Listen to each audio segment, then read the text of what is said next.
3, 2, 1. You ready? Listening to the Real Pineapple Podcast Network.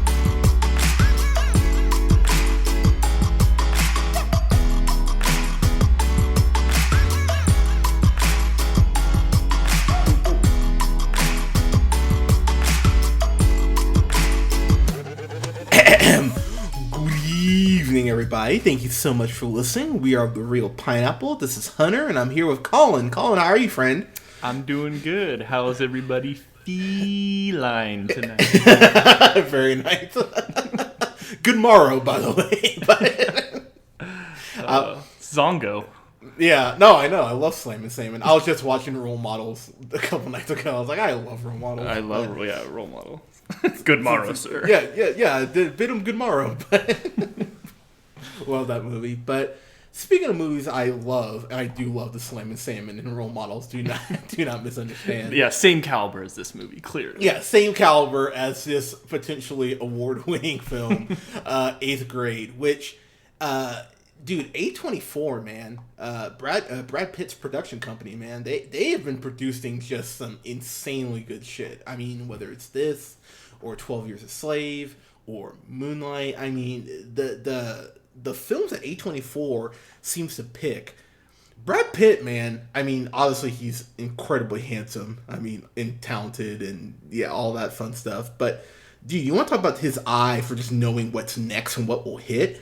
I give Brad Pitt a lot of credit, man, because he gets it, man. And it's cool that he's greenlighting movies or funding movies or producing them, movies that aren't necessarily going to make a ton of money, but he just believes in that are really good artistic movies. That's awesome. And I think this definitely falls into that realm. So this is written and directed by Bo Burnham, which, if you don't know, he's a stand-up comic, a damn good stand-up comic. There's a song he does called "From God's Perspective," which to this day is still one of the funniest fucking things I've heard in my life. I think the guy is insanely talented. Yeah, Art is Dead. Art is Dead is a great one. Yes, I'm Bo Yo. That's another good one. Bo Burnham really is just a talented dude. So when I heard he wrote this, I went, really? I went, that's interesting. But what I'll say, jumping in here, what I did find really interesting as far as the film itself is that this does deal a lot with, YouTube and Instagram culture, and we'll talk about how those things, have influenced us. So to rewind the clock back here for our audience, when we were in 8th grade, I think it was 9th grade year when MySpace came out, I want to say, when it kind of became the thing. Yeah, right around then. Mm-hmm. Yeah, and I remember, dude, so 8th grade, I remember was 8th grade was a year, so 8th Tom grade was my friend. Oh, was he? Your friend? Do you remember Tom? Oh, yeah, Tom from MySpace, yeah. I remember that. He's my first friend. Well, good for you. I don't think he was friends with me, because Tom hates black. No, I'm kidding. But Tom, I'm kidding. Why do you think MySpace didn't make it? Yeah, because they hate black people. That's why I don't know. But MySpace technically is still running, to be fair. But I checked my MySpace actually about a year ago because I was just curious, and I was looking through, and I was like, God, I want to kick this version of me's ass. I was like, God, you can still access it, really? I can still access it. Yeah. Oh wow. I was like, God, I was kind of a goober in high school, but I think I deleted mine. God, I hope it's not just floating out there in the ether. Oh, dude, yeah, you better not try to run for president or city council. If you go through, I have Colin's for MySpace. Oh crap! Mine wasn't. If our good friend Kyle, who's been on a couple of these, I think what was the one he had, like an alternate MySpace page? Was it Vane McVane? Vane McVane, yeah. Oh God, that one. If that one ever came out, Kyle could not run for city council. He couldn't run for mayor. No, yeah. Like he goes to run for like a PTA meeting. Nope, can't do that. Why not? Let's just put it this way: the cover photo on Vane McBain's MySpace was him standing next to a very large dump he just took, sitting in a toilet bowl with him thumbs up, very proud. Yeah, and there's also a picture of him licking the horse. Keep in mind. It's good. It was good, high quality stuff. Yeah, we were just the worst teenagers. Me and so I will shine the light on myself a little bit here. Eighth grade was a really rough year. I lost my dad. Had a couple of these teachers who just could not stand me. The one good thing I do remember, one of the good things I do remember about eighth grade year is that me and Colin here, we became really good friends after playing a lot of basketball. That was really what. We got paired up on the same rec league. Yeah, that was great. That was great. Our team was terrible. It was just me, Colin, and Kyle. Yeah, we were a bunch of jerk offs. Yeah, we were awful. Yeah, but me, Colin, and Kyle were all tall, so we could get like 8-10 points a game. It was like, hooray! We have a chance because we're tall. Rebounds and putbacks. That was all we could do. Oh, dude, that's still my game, man. I'll get a rebound. And play that street ball, man. But eighth grade. So what I found really interesting about this movie is that I saw a lot of myself in this girl. Kayla, who's played by Elsie Fisher, who got a Golden Globe nomination, and congratulations to her because she really deserves it. She really deserves it. And the thing is, so with Kayla, she's clearly got some. How do I put this? She's clearly suffering from depression. Like, they don't come out and say that it's runs in the family, but you can kind of infer that from the relationship with her and her dad. Her dad is there. The mom has left. They only kind of have one throwaway line about it. They say that, I know you've been so sad since mom left, and that was it, really. I couldn't tell if she died or if she just straight up abandoned them. Yeah, I would have liked a little more clarification on that, I will say. I was just thinking, I was like, oh, the mom died. But when you said that, I was like, oh, yeah, I guess I don't really remember them saying that explicitly. Yeah, so basically, Kayla is just going through, and she's just trying to survive, man. She's trying to navigate the insanity that is eighth grade. So let me just say, eighth grade year, I know I talked about a little bit as far as what I went through, but I remember my face was breaking out. I was trying to talk to girls and failing miserably. I was like, what's a girl? And like looking at my feet and stuff. I remember the first time I even danced with a girl. I was mortified. I was like, oh god. And then and I think this movie does a great job of just saying eighth grade pretty much sucks for everyone, and you kind of get it around your junior year, because that's kind of how it felt. Unless you're like lucky enough to like not get acne, and you for some reason have really good hair, and your parents buy you nice clothes, and so all of a sudden you're popular for no other reason than you're just lucky. Yeah, like if you're not that one person, like that 1%, like it's just gonna be awkward. Yeah, and I remember, man, I looked like Pizza Face from All That. If anyone remembers that, I looked. You and me both, man. Dude, I looked. Oh man, my acne was bad, man. And the thing was too, it was like I don't know how to talk to girls, and then it's like, oh, more acne. He's like, oh, I really don't want to talk to girls. And oh god, it's more. Like it was just a vicious cycle. But what I found so cool about this is that she is just trying to make it, and she's trying to just find her voice. I thought it was really cool that she was doing just YouTube videos where she's just kind of talking to an audience, but almost talking internally, which is a very interesting line. She always ends with by saying, Gucci, which I'm not gonna lie, I could hear 8th grade Hunter saying something like that, and that just made my skin crawl. It was so cringy, but you're like, oh man, you said stuff like that back in 8th grade. Yeah, I was just like, oh god, I was such a goon. Like, why? If I could go back in time, to be better, have confidence in yourself. And the thing is, she has no self-confidence, like, at all. She tries to talk to this one dude, like her crush, and she basically just doesn't pass out, but she might as well have. Like, she's trying to talk to him, and she's stuttering over her words. She just doesn't have confidence. And again, you really don't get that until high school, when, high school, like, seniors tear you down and you build yourself back But so I gotta ask you, man. So what do you remember about 8th grade? Like, just kind of getting to you. Do you remember anything? So I moved from Bakersfield, California, all the way to the Central Coast, completely different town, in between 6th and 7th grade. So I completely started over, didn't know anybody. So my 7th and 8th grade years, 8th grade, I finally started getting some friends that I actually really liked and cared about and really made me kind of feel more at home.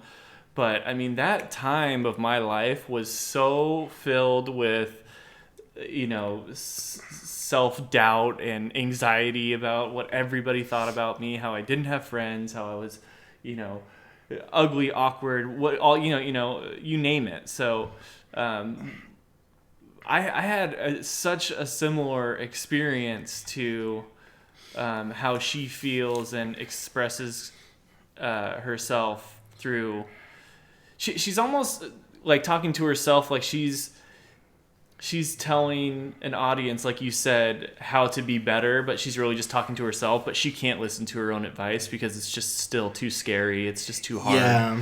She doesn't have the self-confidence to deal with it. So I related with a lot of that for sure.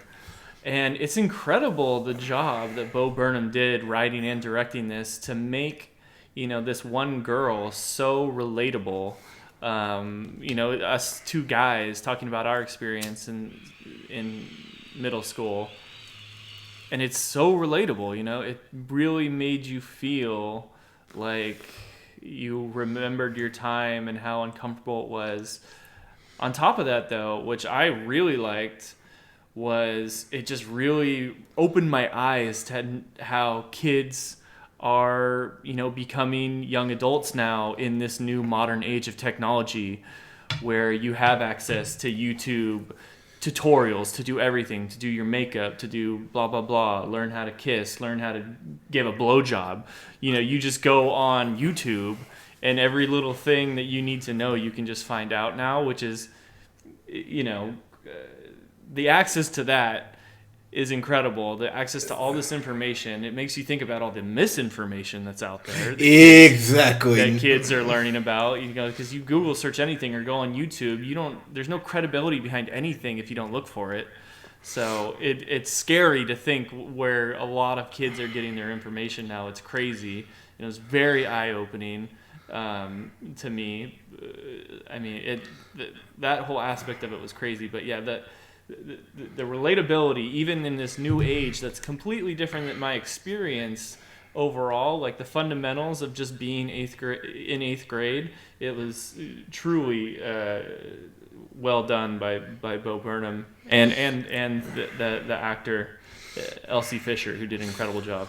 What I will say too, man, kids are little assholes, man. Like, I know I was a little, I know I was a so if you think I'm a sarcastic shit now, this is me scaled back. 16-year-old me especially, junior year, I remember in high school. Oh man, the fact I never just got my ass whipped, I mean, it's because I was a bigger guy, so I'm sure that helped. But, dude, I was just mouthing off to pretty much anyone. Our poor yearbook teacher, Mr. Spinman, God bless you, sir. You put, Spinman should have choked every single one of us for all the crap we put him through. But this movie does a really good job, as you said, and I think you hit the nail on the head. The amount of misinformation out there, just on sex alone, is horrifying. So she goes to Google how to give a blowjob at one point, or to YouTube how to give a blowjob at one point. And I did that because I was curious. There's an insane amount of videos, number one. And number two, that's when we go, oh God, 8th graders are looking this up. Dude, I barely knew. I was barely okay with holding hands with a girl in 8th grade. So, like, the concept of 8th grade Hunter getting a blowjob is, like, the most terrifying, like, sort of rabbit hole that, dude, that just scares me even thinking about it. So, as far as Kayla, man, I think what, just as far as me, relating me to her, is that, again, she has no confidence. Her relationship with her dad, dude, that's one other thing I will say. I could never talk to my parents the way that she talks to her dad here. There's a point where she goes, "Dad, okay?" And I went, Oh man, I wouldn't even gotten past the dad. My dad would have, Papa Hunter would have smacked the shit out of me if I talked to him like that. So when she's yelling at him, I went, oh, that must be nice for you. Like I was almost envious in a weird way that she could just.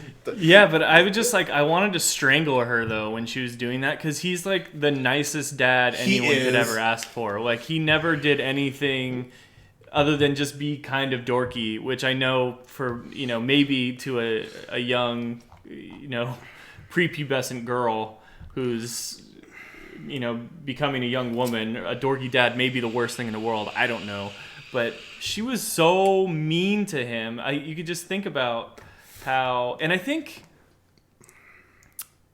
I don't know if it was this movie or if I heard it from somewhere else, but okay. Near it might have been when he was talking to her at the end and saying like, I just don't want you to feel bad for the way you're talking to me or something like that. So I'm trying to make it okay. I don't know what it is, but like, just watching it and seeing her be so mean to him, I was just like, God, you're such a little brat. She did need to get smacked upside the head. She did, and the thing is, I guess where I couldn't relate to her on that level because I've always been close to my parents, like my mom and dad, and then Papa B, as we call him, Byron now. I've just always been close with my folks, so for the most part, so it's just her being such a bitch to him. I just went, what are you doing? Like he's being funny, and he's actually trying to be genuinely nice to her and just like kind of prop her up a little bit. And she is just on her phone. I remember that was a rule at our dinner table. You couldn't have phones at dinner, which I know cannot exist now. I'm sure kids are on their phones, all the time at the dinner table. Do people still have dinner tables? Is that even a thing anymore? But it was interesting to watch that dynamic. So as far as her in school, she's not popular at all. There's this stuck up girl. I could think of a couple girls that we know that would fit right into that role. But she goes to this girl's pool party.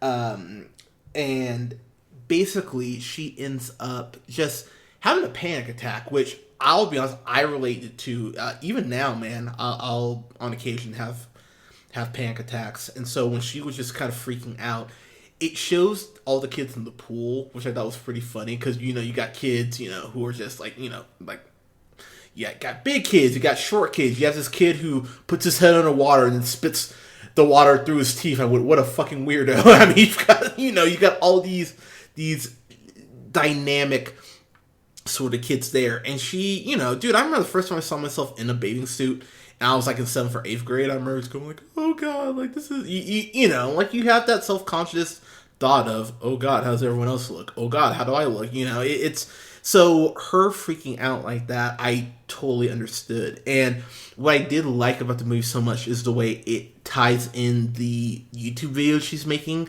to something that's going on in the plot. So at that point, it talks about, this is how you have confidence, and, you don't, you basically fake it till you make it, essentially is what she says. And she goes, it's brave to just put yourself out there, and you just have to kind of hope that things work out, which honestly, man, is completely 100% true. I was talking to someone at work about it. I was like, half the time I don't know what I'm doing. I just kind of go like, oh, okay, let's hope this works. You do have to kind of almost bullshit your way a little bit. And I do appreciate that she kind of gets that now, being so young, because if there are any 13-year-olds listening to this, which by the way, don't tell your parents, but if you're a 13-year-old listening to this podcast, honestly, know that you're valued, know that you're loved, and just really just try shit out and see what happens. Because she is just trying a bunch of different things out. When she ends up going to, she goes like the high school orientation, I want to say, yeah. And she meets this girl, Olivia, who I thought was, I would have liked a little more Olivia. She was really cool. She was played by Emily Robinson. So Olivia's like showing her around the high school she's going to go to and everything. And so they end up becoming friends. And they have a conversation at the mall. They end up all hanging out. Her, Olivia, and Kayla, Olivia, and some of Olivia's friends. There's a point where they're talking to Olivia or to Kayla about how young she is, and she's like, "Well, like, they're like, how old were you when you got Snapchat?" She's like, "I was like in 4th grade," and the guy's like, "What for?" And I laughed at that because I went, "That's how I feel about some of my like I have friends who are like 23, 24, and they're like, oh yeah, I got Facebook, back in like freshman year or whatever. I'm like, oh god, I'm getting older. I'm like, oh, like that. It makes me so sad. But yeah, kind of your thoughts as far as like like kind of where she ends up going. Yeah, it's crazy to think how young kids are getting all these social media platforms. It's insane. Yeah, she starts. So it's all leading up to her getting into high school, and she makes these friends, and that was like one of the sweetest people in the entire movie was her like high school buddy, who was showing her the ropes. I really appreciated that character because you get to this point. I feel like when you're that age, where so many people are so cruel. Yes, so everybody, kids are just so mean. That like that one person that's nice to you and isn't doesn't step all over every little thing you do or mess up or you can't fix about yourself, and they're just nice, like the first person's just genuinely nice to you, like it just that brings you out of a dark hole so quickly at that age. That was like I was like I could relate to meeting a person like that and remembering how much that really means to you at that age. So I really appreciated that character.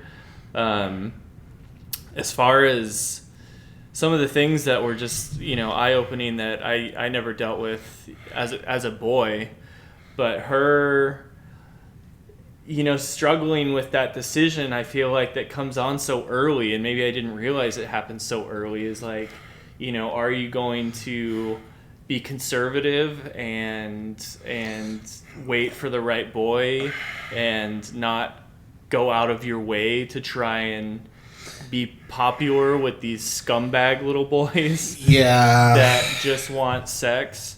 Like the way that she ends up trying to get with this boy that she's infatuated with is that she just decides to say that she has nudes on her phone and that she can give blowjobs and doing all these things that you're just cringing watching. You're like, no, you don't have to do that. Like, what are you doing? But you realize the pressure of someone that just needs that acceptance from someone that they find attractive or whatever, that's why they're doing it. It really sheds a lot of light on the decisions that people make when they're so young and vulnerable. What were your thoughts on all that? No, dude, and God, you were just like Kobe in the fourth. You were just on fire tonight because.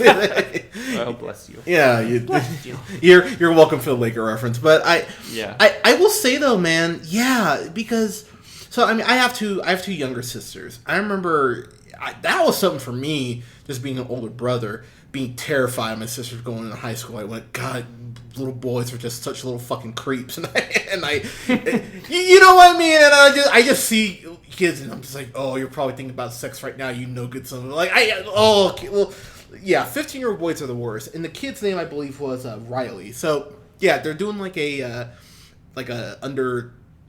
duck and cover drill, basically.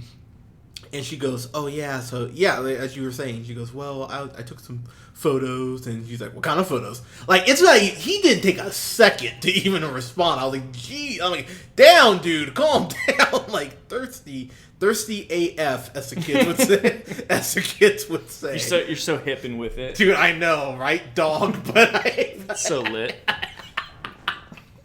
But that scene broke my heart because I went, as you said, I'm like, you don't have to do that, but that is what society just hammers into these young girls' heads, which is why I've been on just the record talking about how things like 17 magazine are just like the worst things for a teenager to be reading. It's like 10 ways to make yourself feel pretty, and it's like, you should just feel, why is that a thing? Like, just let, you know what I mean? And it just breaks girls' self-esteem. And this girl, Olivia's friend, ends up taking her home. And so I'm sitting there watching the movie, and I got a mimosa. I'm like, just drop her off. Just drop her off. No reason for her to be, in the back seat. Just drop her off right now. And so And this kid was a senior getting ready to graduate high school, which is disgusting. Yes, it is. And so he goes, truth or dare, and she goes. He says truth at first, and he goes like, "Well, you're not fun," and she's clearly uncomfortable. Like, she's looking at the ground. She's like really nervous, and he goes, "Take your shirt off," and she goes, "I'm not comfortable with that." And then he just rips into her. He's like, "I was doing this for you, okay? I was doing this to help you out. Like, the first time you're with someone, it's gonna be terrible, and you're not gonna know what you're doing." And I was like, "What a piece of shit to just run this girl down." I was like, "Oh," I was like, "This is when you needed Seth Rogen from Observe and Report to just kick the kid's ass." I was like, God. Yeah, I know. I'm throwing it back a little bit further. Hey, I like it. Great reference. But oh no, this kid was a fucking monster, man. And also, that scene was so uncomfortable. Yeah, it was. But honestly, man, I not only have I had I think I've mentioned on the podcast. She obviously didn't have sex with him. Thank God. I waited till I was 26, and as Colin will tell you, that was often a constant joke that I had to deal with, and yeah, so sometimes at your expense. But honestly though, first off, I was proud of her. I was like, thank God. And also, when she just runs up into her room and the music they play, and she runs past her dad, and she just slams the door and just starts crying, and then right after that goes, "Yeah, I'm not gonna be making videos anymore." I was just like, cool, you just like totally broke her spirit and you're a piece of shit. Like, that scene, like, it's so uncomfortable, but it's a very real scene. As someone who's heard stories like that, and unfortunately it's actually had to deal with similar situations, that's a very real thing, and that just broke my heart though. And it breaks your heart for the dad too, because that there's dads out there or moms that have to deal with their kid coming home crying like that, and it's probably always a situation like that where the kid doesn't want to talk about it, so they're just what one piece of shit kid can like ruin your kid for God knows how long because they won't open up about it, and then they're traumatized because they just like, how do you think about the world then? Because like this one kid sets this horrible example. It really upset me watching that scene, because I really just like, that kid should deserve such horrible punishment. I mean, I can't even the beating I would give him if you could find out a kid that's done that to even any girl that you know. Yeah, dude, it infuriates me. Yeah, and I think we can say, man, that our parents did a great job. Because, dude, I've had girls just say, like, I don't want to do anything. I'm like, okay. Like, it's an immediate, like, all right. Like, but, yeah, dude, he was pushing. Like, it's like that Daniel Tosh joke. Like, no doesn't mean no. No means try again in an hour. Like I didn't raise a quitter. Like, it's very much like that, sort of. He was such a predator, too. Like, he was so much older. He had the car. It reminded, like, the only thing that made me chuckle is because I just kept thinking of Dennis. It's like, we get him out on the boat, and, they can't say no, because of the implication. I was just like, oh God, this is like a little young Dennis graduating high school. Dude, it reminded me of like some Boo 2 shit where like the girl's like, what? And he's like, let me make a woman out of you. It's like, oh, you fucking creep. Like, yeah, it's very much it's a very uncomfortable scene. But to be honest though, credit to Bo Burnham for how he directed it, because it is a very real scene. And that is my biggest compliment to this movie, is that it's not a Hollywood version of the story where, the girl is an ugly duckling and then she meets some, girl who's super popular, but she goes like, hey, we should be best friends. But, what we need? Makeovers! Like, it's not that bullshit. Because I was like, I know Bo Burnham wouldn't do that because I know he's, an intelligent writer. But they don't Hollywood this up, which was always kind of a fear, because, they do so much with... God, how many romantic comedies can we talk about where they do this? Fuck, Pretty Woman is pretty much the template for that shit. You know what I mean? And they don't go that route, thankfully. So, what I love about the ending of this movie is that there's a point where she had written, and I don't know if you remember doing this, but she wrote a letter for her future self. I remember we used to do that. I remember I think I did like in 6th grade. I think I did in like 10th grade too, I want to say. But she has her box of stuff from 6th grade, and she basically burns it. And she's out there talking to her dad, and she goes, "Do I make you sad?" And her dad, Mark, goes, "No, why would you think that?" She goes, "Well, I know I'm sad a lot of the time," which is where I went, okay, depression, okay. And she goes, "Well, if I was a mom and I had a daughter like me, I think she would make me sad. I would still love her because she's my daughter, but she would still make me sad." And the passionate speech that her dad delivers is something that I went, sometimes your kids just need to hear that. They don't always need, sage advice or you to buy them anything. They just need to know that they matter and that you love them. And that scene it's the first time she's been nice to him like the whole movie, might we add. And she just runs up and hugs him. And that scene just, not gonna lie, Colin, got a little emotional, but whatever. That scene just melted my heart and broke it at the same time, because I've been there. I think we've all been there. And I love at the end of the movie where she starts back up with the videos and goes, talking to her future self, goes like, "Hey, I'm so excited you're gonna graduate high school. Do you have a boyfriend? Is he cute?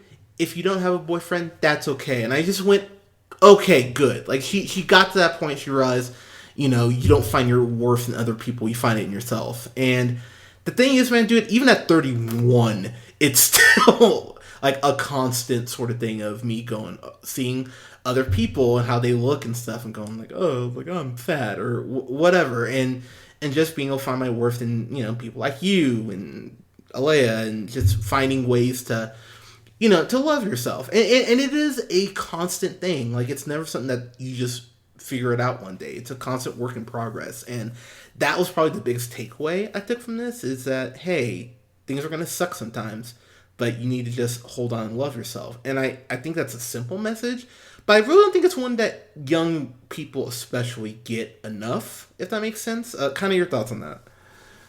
Yeah, it's a really good message at the end. I like the way that they tied it up. They didn't go too artistic with like a really dark ending or something like that. So I'm glad that they gave it a good turnaround where she really learned how to like herself and be okay with herself. It shows how some traumatic experiences and some really hard times can end up kind of teaching you to be stronger in the long run, if you look at it that way, if you look at it the right way. Yeah. So the message behind it was really important that they laid it out there like that. And yes, finally, she was nice to her sweet dad. Yeah. I was like, God, be nice to your dad. Some people have alcoholic, miserable, abusive dads. Like, True. You should like your nice one. Yeah. Like, all he does is just be nice to you. No, I liked at the end she was finally nice to him. No, it's true, and just kind of wrap up here. We always say we keep it real on the Real Pineapple.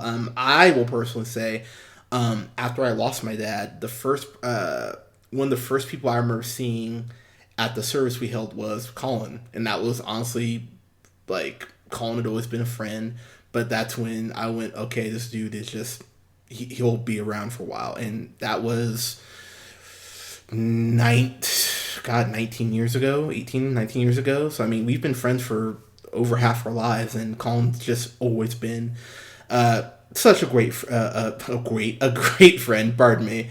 And, yeah, man, I've always been so thankful for you and for your friendship. And yeah, man, got your back, bro. No, and I appreciate it. And the scene at the end where she meets up with this really weird kid at the end, and they're kind of having like a quote date unquote, which I found really cute, because I remember like the first time I hung off a girl 101, I was like, oh, okay, and and so that's sort of like, do do you want to pop? Or like, is there anything?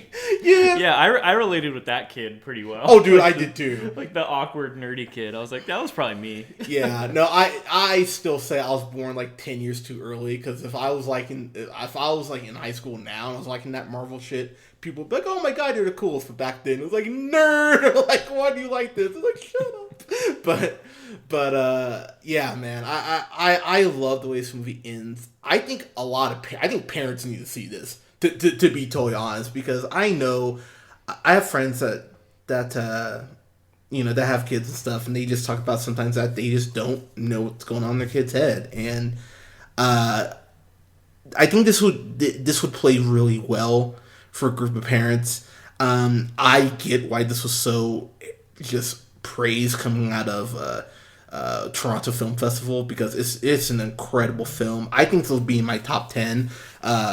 I do definitely have some stuff to watch here, quite a bit of stuff that will be getting reviewed in the next month or so. But Bo Burnham, man, for this being his directorial debut, to knock it out of the park like this gave me some Get Out vibes in that sense, where to be so excellent just out the gate with the first film you make is insanely impressive. So kudos to Bo Burnham and everyone in the cast. Miss Fisher, she's my dark horse to win Best Actress. I would not be surprised if she won, because I think she genuinely has a good shot. She's got some stiff competition, but I think she has a chance. So She was so brave to do this movie. yeah, Like, that's so hard to put yourself out there like that. Like, just acne, kind of a little bit of a schlubby body. Just put it out there in the world. I'm going to be in a swimsuit on the big screen. It's going to be close-ups of my face with long monologues with no makeup on. I mean, she has got, like, her as an actress and just as a person, she is clearly has a lot of, confidence, or she was definitely raised right, because she is courageous, and she really knocked it out of the park. It was as authentic a role as I've ever seen played. I couldn't agree with you more. And she's special, man. She might be someone in like 5 years where I really hope that her career keeps going and that she continues to just grow and take great roles, because this is a hell of a debut for her. So all the props in the world to her for doing as well as she did with this. Yeah, man, for me, this is a fan-fucking-tastic. Like I said, I have a lot of stuff still to watch. I don't know if this will break my top 10. If it doesn't make it, it'll just miss it. But I thought this was just a genuinely brilliant movie. So yeah, fan-fucking-tastic for me. Yeah, Colin, final thoughts and grades, sir. Yeah, I don't know really what else to say about the movie. We really, I think we went over it pretty well. I loved it. It could make my top 10. I don't even like. There's been a good amount of movies. Once we get to December every year, I'm just like, I start thinking about movies I saw in January. Yeah, and I'm like, oh man, that was like so long ago, but those would be on the list. So, yeah, but this could easily. It's as good of a independent film as I've seen all year. Man, I feel like I've been giving out a lot of fan-fucking-tastic. I do too. Lately. I do too, yeah. I mean, it's almost kind of taking away from how good of a score that is, but I don't know really what to critique about this. I was so impressed by everything about it, so I'm just gonna. I have to give it a fan-fucking-tastic. So I will say for me, and I think a big thing is too that I think the last couple years of December's. Like for kind of the Oscar push from October on, there's been some great movies, but I feel like it's been a little underwhelming, just a little bit. But this year, there's just so much stuff in this last wave in the back end of the year that's just been great. It's like, oh, okay, well, damn. So I feel you on that, because I was thinking about that, talking about to OJ about that today. I was like, I feel like I've been handing out a lot of fan-fucking-tastics recently, and I don't want to cheapen the grade, but I was sitting there watching 8th grade again today just to refamiliarize myself, and I went, I don't have a complaint about this, so yeah, it has to get fan-fucking-tastic, but yeah, man, I don't know, because I was thinking about just dude, Black Panther came out this year. Won't You Be My Neighbor came out this year. Like that's 2 movies on my top 10 right there. So it's like, well, balls. Spoiler alert. But I know there's part on my list. But it's crazy to me though that something like this just kind of came out, and it did decently well. But it is just crazy how A24 is putting out producing this high level of film. Just yeah. So I mean, kudos to everyone involved in this. Yeah, love this movie. Absolutely love it. But guys, let us know, what did you think of 8th Grade? If you haven't seen it, please go see it. Like, support good shit like this so we don't just have to see what could be a bad Transformers movie in a couple of weeks with Bumblebee. I hope it's good, but I'm skeptical. But guys, let us know what you thought in the comments below. You can follow us on SoundCloud, iTunes, and Google Play Music at The Real Pineapple. Follow yours truly on the Twitter at JHunterRealPineapple. You can follow Colin on Twitter at The Real O'Neill. And you can follow our comrade Scott, we miss you buddy, at Nearman the First. And like us on Facebook at The Real Pineapple. Guys, thank you so much for listening. This weekend, we will have reviews up for Spider-Man Into the Spider-Verse, Mortal Engines, which I'm actually excited to see because it looks like fun. And then we'll have a review up for Won't You Be My Neighbor because I want to rewatch it. That's the only reason we're not reviewing it tonight. But guys, thank you so much for listening. We'll talk to you soon. Take care. Meow.